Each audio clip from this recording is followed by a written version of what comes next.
اختي حبيبتي عامله ايه؟ كويسة الحمد لله.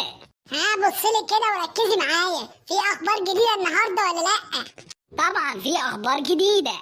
طب قوليلي يلا بسرعه، ايه اللي حصل؟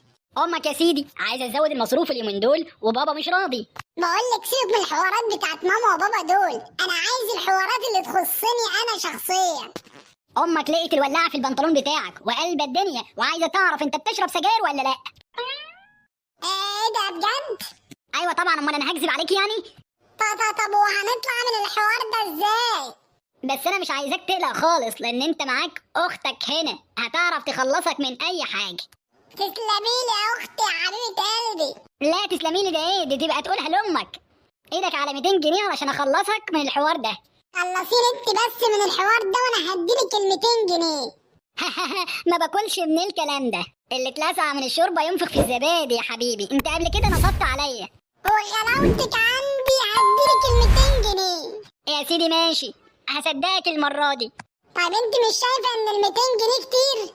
مفيش حاجه تكتر على اختك حبيبتك، وبعدين ده انا هطلعك من الموضوع زي الشعره من العجينه. طب يلا قولي لي هتطلعيني ازاي من الموضوع ده؟